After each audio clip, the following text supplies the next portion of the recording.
Apalagi setan, itu cowok yang ada di sampingmu cewek, setan itu. Pergi pengajian sama cowoknya, beleng. Masa dengar pengajian pegang remas-remas tangannya cewek. Siapa ajar kok? Dengar pengajian kesempatan dalam kesempitan. Kasih halal dulu. Nikah baik-baik. Kalau sudah nikah halal 24 jam. Biar kau tidak keluar kamarmu 3 hari. Bahkan kalau sudah nikah menurut Quran. Istrimu adalah sawah ladangmu. Istrimu adalah sawah ladangmu. Silakan kau datangi dia dari arah mana saja. Itu bahasa Quran. Namanya bapak punya sawah, hak garap ada sama bapak. Mau dicangkul dari depan boleh. Cangkul dari belakang boleh. Cangkul dari samping boleh. Cangkul sambil jungkir balik boleh. Yang penting jangan kau cangkul sawahnya orang cilaka. Namanya sawah, kita punya sawah. Bapak punya, silakan cangkul. Model cangkulnya terserah. Mau pakai cangkul Jawa boleh. Mau pakai cangkul Bugis boleh. Makanya halalkan dulu. Sampean cewek, jangan dekat-dekat sama cowok. Sedikit lagi, sedikit lagi, sedikit lagi. Beleng-beleng. Apa itu? Apa itu dibagi? Kue. Sebentar bagi konsumsi deh. Sebentar. Kota amal. Nah, sebentar, karena kau dengar ceramah tidak ada yang kasih kau itu. Karena mereka dengar ceramah. Sebentar, kita salawat sambil edarkan celengan. Siapkan. Nah.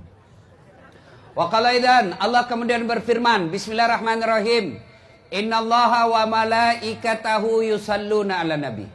Ya ayyuhalladzina amanu sallu alaihi wa sallimu taslima. Sesungguhnya Allah dan para malaikatnya bersalawat kepada Rasulullah Muhammad sallallahu alaihi wasallam. Maka wahai orang-orang yang beriman, bersalawatlah kalian kepada Rasulullah dengan sebaik-baik salawat sallallahu alaihi wasallam. Allahumma salli ala sayyidina Muhammad wa ala alihi wa sahbihi ajma'in. Amma ba'd. Ibu bapak, saudara-saudara sekalian, teristimewa tamu kehormatan kita pada malam ini, Bapak Bupati dan Wakil Bupati Kabupaten Kabupaten Luhut Timur, yang insya Allah dimuliakan dan dirahmati oleh Allah Subhanahu wa Ta'ala. Anggota dewan yang terhormat yang kita hormati, yang insya Allah dimuliakan dan dirahmati oleh Allah Subhanahu wa Ta'ala. Mohon maaf, matur nuwun, saya tidak bisa sebut nama satu demi satu yang di depan, kasih habis waktu. Juga saya tidak tahu namanya. Nah, saya tanya untuk mengawali ceramah kita tahun baru ini. Biasanya kalau tahun baru kita, semoga tahun baru Hijriah ini kita mendapat rahmat dari Allah Subhanahu wa Ta'ala. Mau dapat rahmat Allah? Mau dapat rahmat Allah? Yang namanya rahmat Allah, biar tukang judi mau juga. Biar tidak sholat mau juga. Tapi apakah semua yang ingin dirahmati Allah otomatis mendapat rahmat Allah? Saya kasih contoh. Pengumuman dari pemerintah Luhut Timur, penerimaan calon pegawai negeri sipil yang sudah masuk S1,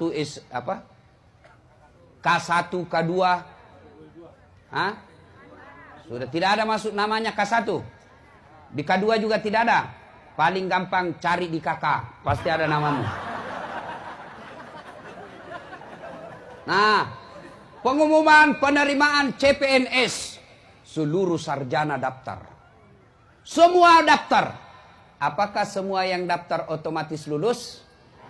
Apakah semua yang daftar otomatis diterima? Tidak, yang hanya memenuhi syarat. Yang memenuhi syaratlah itu yang lulus. Begitu juga, semua orang Islam mau dirahmati Allah. Semua kita mau dirahmati Allah. Tapi apakah semua yang mau dirahmati Allah otomatis dapat rahmat Allah? Ternyata menurut Quran tidak, bos. Kalau kau mau dirahmati Allah, ada 3 syaratnya menurut Al-Quran. Apa itu? 3 jipa, 3 saja. Lebih banyak syaratnya jadi caleg. Innal ladzina amanu wal ladzina hajaru wajahadu fi sabilillahi ulaika yarjuna rahmatallahi wallahu ghafurur rahim. Nah, ini 3 saja syaratnya. Mari kita simak satu demi satu. Yang pertama, innalladzina amanu, harus beriman kepada Allah. Nah, biasanya kalau kita bercerita iman, langsung tepuk dada. Wah, saya beriman kepada Allah. Sorry, maaf. Ngaku beriman gampang. Yang sulit diakui oleh Allah sebagai orang beriman. Saya ulangi, ngaku beriman kepada Allah gampang. Yang sulit adalah diakui oleh Allah sebagai orang beriman. Saya beriman kepada Allah. Apa betul kau diakui Allah orang beriman? Contoh, ibu bapak kenal Sandiaga Uno? Ibu-ibu kenal? Kenal Sandiaga Uno? Bu, itu Sandiaga Uno masih sepupu 1 kali sama saya. Bapaknya dengan bapak saya saudara. Begitu dicek ke Pak Sandi, Mas Sandi, sampean sepupu sekali sama Dasat ya? Siapa Dasat? Namanya saja baru ku dengar. Ibu-ibu, kenal Yusuf Kalla, wakil presiden? Tahu?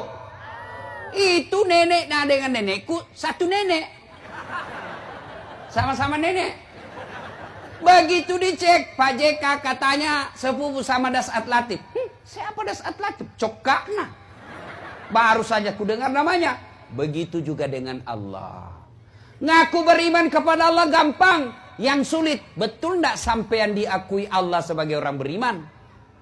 Kalau begitu, apa ciri-ciri orang beriman? Apa tanda-tanda orang beriman?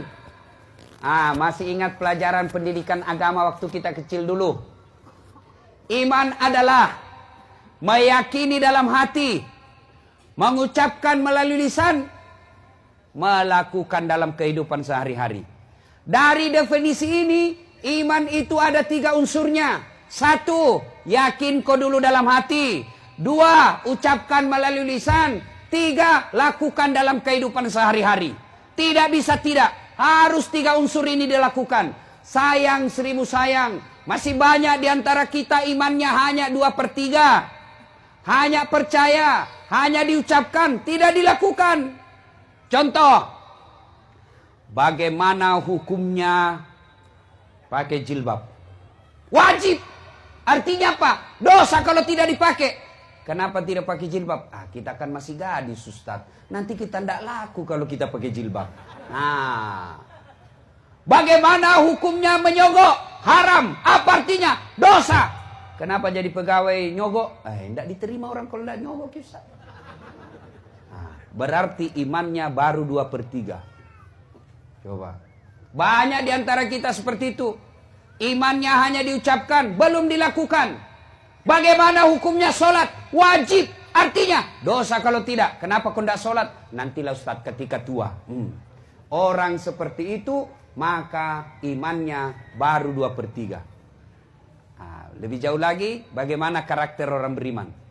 Pembawaannya, sifat-sifat orang beriman. Mari kita lihat Al-Quran, dengar Al-Quran. Tanda orang beriman itu menurut Quran.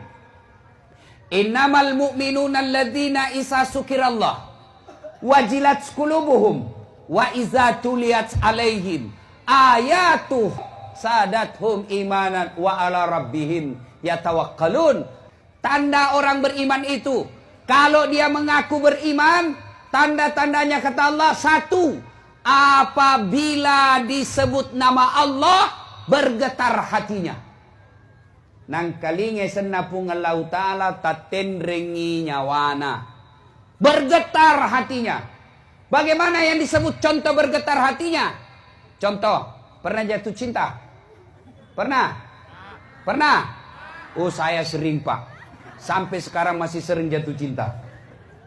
Itu katanya waktu saya masih muda, kalau ada orang saya suka, jangankan saya lihat mukanya, saya dengar saja namanya disebut sudah bergeletar hati saya. Nah, bilang temanku, dum-dum gled. Apa itu dum-dum gled? Dumba-dumba gleter. Jangankan kulihat mukanya, dengar saja namanya. Bahaya, Masya Allah. Apakah namanya Allah mampu menggetarkan hati kita?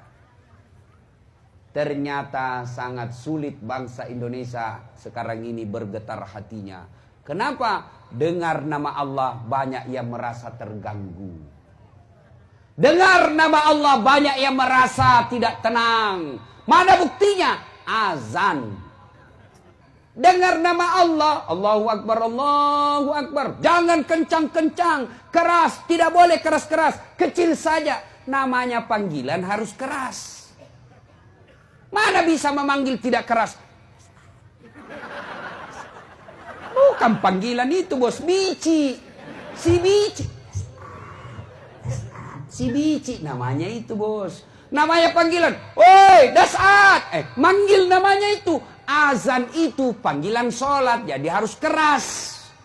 Kalau dikecilin, bukan panggilan sholat namanya itu. Ada yang bilang lagi orang pintar. Dia bilang, kan semua orang sudah tahu waktu sholat. Sudah ada di handphone. Betul, kalau begitu alasannya, mestinya bandara tidak usah ada panggilan. Di bandara itu sudah jelas jam berapa berangkatnya. Sudah jelas pintu berapa, sudah jelas pesawatnya. Tapi begitu tiba waktunya, para penumpang nomor penerbangan ini, dengan nomor kode ini dipersilakan maju masuk ke pesawat melalui pintu 3. Diulang sampai 3 kali. Azan kita 1 kali, bos.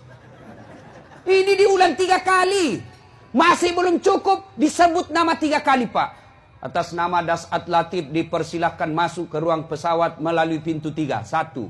2 kali dipanggil lagi. Atas nama Dasat Latif dipersilahkan naik ke pesawat melalui pintu 3. 2 kali. Sampai 3 kali belum datang. Wabillahi taufiq wa hidayah. Tutup pesawat.